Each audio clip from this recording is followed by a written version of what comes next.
Hi, this is Ramu from Ramu tech Telugu. అయితే ఈరోజైతే ఒక కొత్త కాన్సెప్ట్ తీసుకొచ్చేసిన అనమాట. కొత్త కాన్సెప్ట్ ఏమి కాదు, ఇదైతే అందరికీ తెలిసిన కాన్సెప్టే. ఇది వచ్చేసి ఆర్టిఫిషియల్ ఇంటెలిజెన్స్. అయితే ఇది చాలా రకాలుగా మనమైతే తెలియకుండా ఇండైరెక్ట్గా చాలా రకాలుగా వాడుతున్నాము. మనకి తెలిసిన విధంగా కూడా చాలా రకాలుగా వాడుతున్నాము. తెలిసిన విధంగా అయితే చాట్ జీపీటీ చాలా రకాలుగా వాడుతున్నాం. ఇండైరెక్ట్గా అయితే ఇప్పుడు మన ఫోన్ ప్రాసెసర్స్లో కానీ జెమినీ ఏఐ కొన్ని ఏఐస్ అయితే ఇవన్నీ ఉన్నాయి కాబట్టి మనమైతే వాడుతూనే ఉన్నాం. అదైతే డే టు డైలీ యాక్టివిటీగా మారిపోయింది. సో దీని గురించి అయితే మనం కొద్దిగా తెలుసుకుందాం. అసలు ఆర్టిఫిషియల్ ఇంటెలిజెన్స్ అంటే ఏంటి, అసలు ఆర్టిఫిషియల్ ఇంటెలిజెన్స్ అనేది ఫోన్స్కి అవసరమా, అలాగే హ్యూమన్ లైఫ్కి కూడా మనకి అవసరమా, మళ్ళీ దాంతో ప్లస్ పార్ట్గా ఇప్పటికైతే ప్రొసెసర్లు కానివ్వండి, ఫోన్లో కానివ్వండి, చాలా రకాలుగా ఏఐ ఫీచర్స్ని అయితే వాడుతున్నారు. సో ఇవన్నీ కూడా మనకి పర్ఫెక్ట్గా అవసరమా, అసలు ఫోన్కి అవసరమా, సూటబుల్లా, అసలు ఎందుకు వాడాలి ఇవి, అసలు ఎందుకు అనేది మనమైతే దీంట్లో తెలుసుకుందాం. అయితే ఆర్టిఫిషియల్ ఇంటెలిజెన్స్ మన పేరులోనే మనకైతే డివైడ్ చేసుకుంటే మటుకు ఆర్టిఫిషియల్ ఇంటెలిజెన్స్ అని ఉంది. అయితే ఆర్టిఫిషియల్గా మనకి ఇదైతే కనపడదు. ఇది ఇంటెలిజెన్స్ అంటే తెలివితనం. ఇదైతే మనం ఫస్ట్ అయితే ఈ మీనింగ్స్ అయితే మనం చూసుకోవచ్చు ఈ వర్డ్స్ నుంచి. నార్మల్గా చూసుకుంటే మటుకు ఫర్ ఎగ్జాంపుల్ ఒక రియల్ టైమ్ ఎగ్జాంపుల్ చెప్తాను. ఒక చిన్న పిల్లోడు ఉన్నాడు.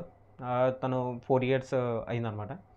అయితే తీసుకెళ్ళి ఎల్కేజీలో అయితే వాళ్ళ పేరెంట్స్ జాయిన్ చేసిన తర్వాత ఆ పిల్లోడికి స్టార్టింగే వర్డ్స్ నేర్పారు.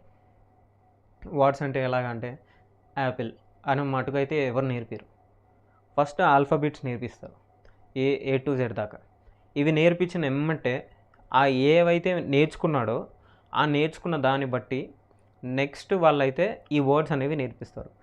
ఏపీపీఎల్ఈ యాపిల్ అని చెప్పేసి. సో ఫస్ట్ అయితే ఏం చేస్తున్నాడంటే ఫస్ట్ దాన్ని తెచ్చుకొని దాన్ని స్టోర్ చేసుకున్న తర్వాత దాన్ని వాడుకొని తను నేర్చుకుంటున్నాడు. సో ఇది అనమాట మేజర్గా.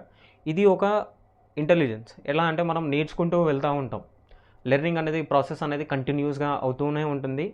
డేటాను బట్టి మనం చదువుకునే దాన్ని బట్టి ఎలాగైతే మనం ఇప్పుడు ఫర్ ఎగ్జాంపుల్ ఒక 10th క్లాస్ అయిపోయిన పిల్లోడు ఉన్నాడు. 10th క్లాస్ అయిపోయిన పిల్లోడు ఇంటర్కి వెళ్ళిన తర్వాత కొద్దిగా నేర్చుకుంటాడు. మళ్ళీ సేమ్ అలాగే అదే తెలివితోటి మళ్ళీ బీటెక్లో జాయిన్ అవుతాడు. సేమ్ ఉన్న బేసిక్స్ తోటి మళ్ళీ బీటెక్ కూడా సర్వే అవుతాడు.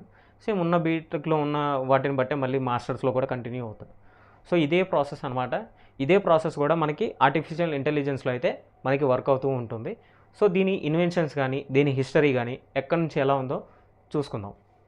హిస్టరీ గురించి మాట్లాడుకుంటే మనం అయితే 1950లో అలన్ ట్యూరింగ్ అనే వ్యక్తి ఏం చేశాడంటే ఒక ట్యూరింగ్ టెస్ట్ని అయితే ఇన్వైట్ చేశాడు అనమాట. ఆ ట్యూరింగ్ టెస్ట్లో ఏం చేశాడంటే ఒక కంప్యూటర్ని, ఒక ఇంట్రాగేటర్ని, ఒక రెస్పాండర్ని తనైతే తీసుకున్నాడు.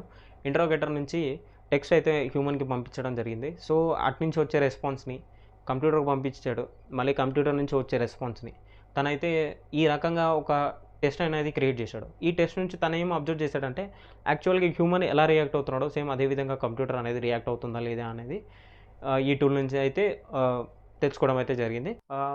దాని తరంతరం మనకైతే 1960లో వచ్చేసరికి చాట్ బాట్ అనేది వచ్చిందనమాట. దాని పేరు వచ్చేసి ఎలిజా. చాట్ బాక్స్ అంటే మనం ఈరోజు కూడా గమనించవచ్చు. ఏదైనా బ్యాంకింగ్ అప్లికేషన్స్ ఓపెన్ చేస్తే కనుక మనకైతే నార్మల్గా ఒక చాట్ సింబల్ మనకు అనిపిస్తుంది. దాంట్లో మనం చూసుకుంటే మటుకు అసిస్టెంట్ ఇస్తూ ఉంటుంది. మనం ఏదైనా ఇన్పుట్ ఇస్తుంటే దాని ప్రకారంగా అదైతే ఆన్సర్ అయితే ప్రొవైడ్ చేస్తూ ఉంటుంది. దీని పేరు వచ్చేసి ఎలిజా అనమాట. వీళ్ళు 1960లో అయితే దీన్ని ఇంట్రొడ్యూస్ చేసినారు. దాని తర్వాత నెక్స్ట్ తరం మనం చూసుకుంటే మటుకు 1977లో మనకైతే ఐబిఎం వాళ్ళు డీప్ బ్లూ అని చెప్పేసి ఒక చెస్ కంప్యూటర్ని అయితే తీసుకొచ్చినారు అనమాట. ఈ చెస్ కంప్యూటర్ వచ్చేసి మనకైతే వరల్డ్ చెస్ ఛాంపియన్ అయితే మనకైతే ఓడించింది.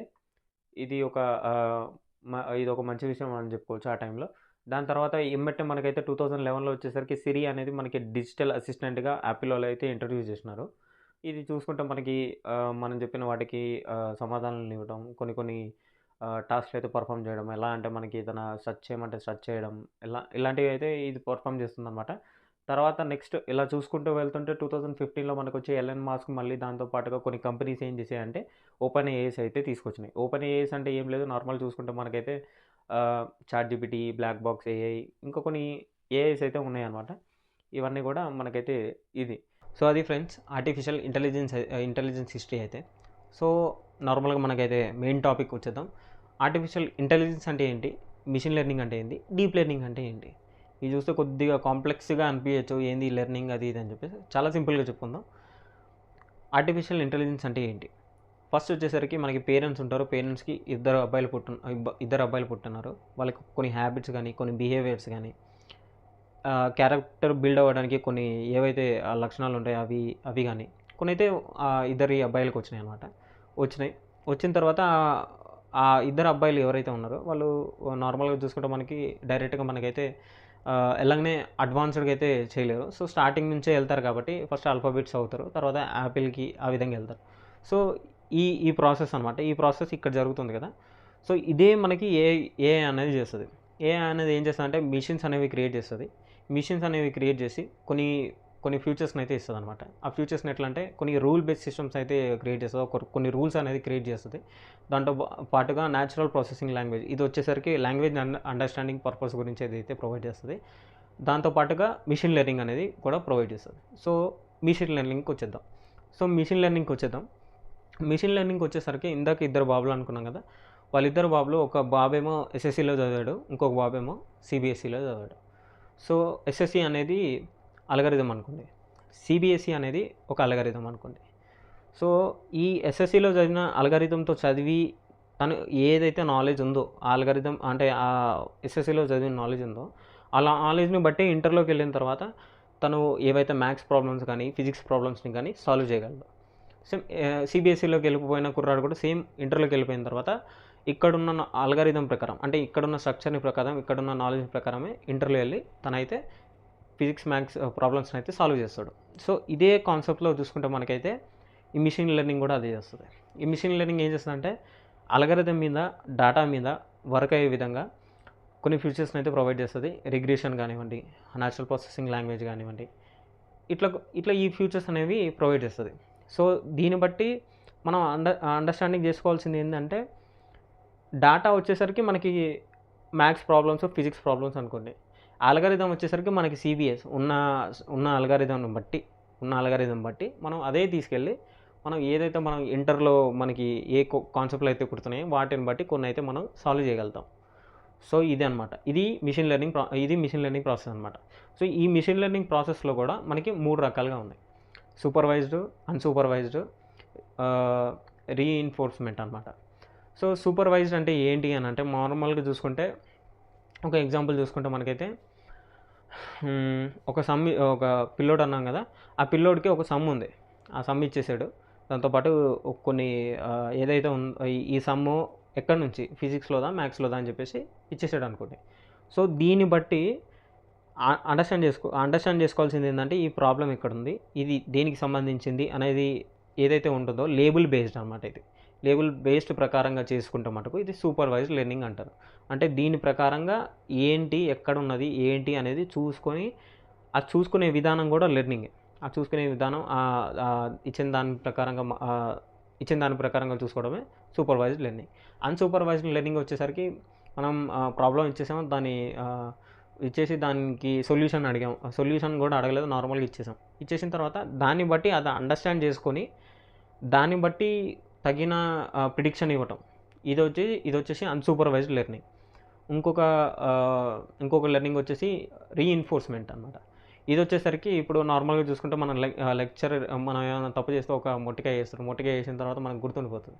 సో గుర్తుండిపోతుంది, మళ్ళీ అదే తప్పు చేయం ఇప్పుడు ఎక్కడన్నా సమ్స్లో కానీ ఎక్కడన్నా.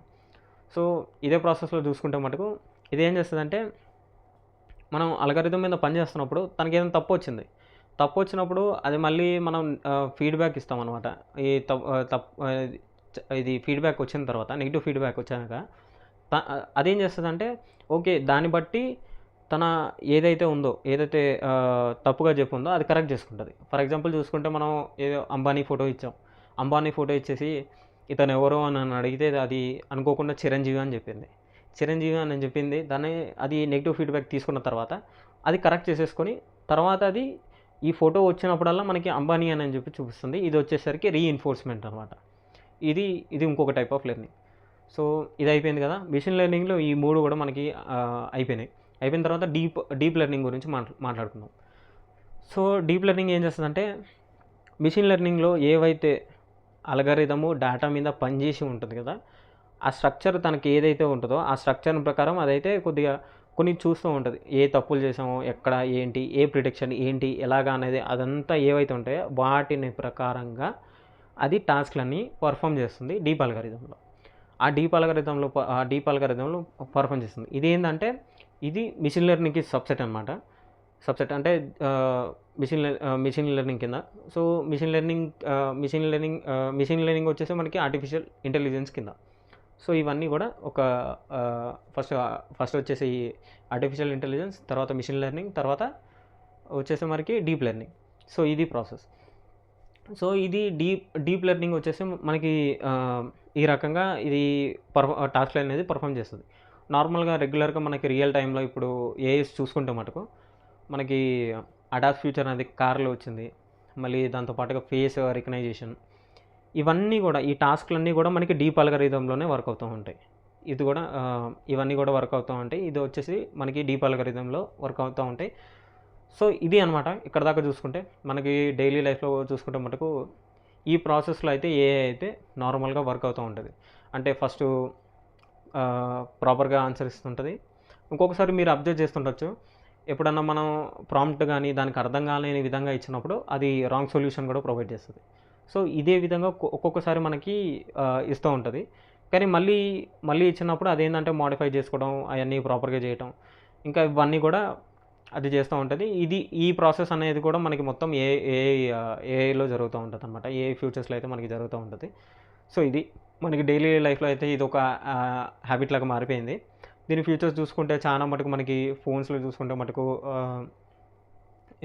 ఇమేజ్ ప్రాసెసింగ్లో కానివ్వండి, పర్ఫార్మెన్స్లో వచ్చేసరికి మనకి గేమ్స్ ఆడుతున్నప్పుడు ఫ్రేమ్ రేట్స్ ప్రాపర్గా మెయింటైన్ చేయడంలో కానివ్వండి, డిస్ప్లే గురించి మాట్లాడుకుంటే ఇది మనకి బ్యాటరీ గురించి మాట్లాడుకుంటే మనకైతే బ్యాటరీ పవర్ ఎన్హాన్స్మెంట్ గురించి కానివ్వండి, ఇట్లా చాలా రకమైన ఏఐ ఫ్యూచర్స్ అయితే మనకైతే ఏఐ అయితే ప్రొవైడ్ చేస్తూ ఉంటుంది. దాంతోపాటుగా మనకి నార్మల్ ఎక్స్టర్నల్గా చూసుకుంటే ఓపెన్ ఏఐస్ అయితే ఉన్నాయి, చాట్ జీపీటీ, దాంతోపాటుగా black box AI, Gemini AI, మళ్ళీ ఇట్లా చాలా రకాలుగా ఏఐస్ అయితే ఉన్నాయి. ఇవన్నీ కూడా మనము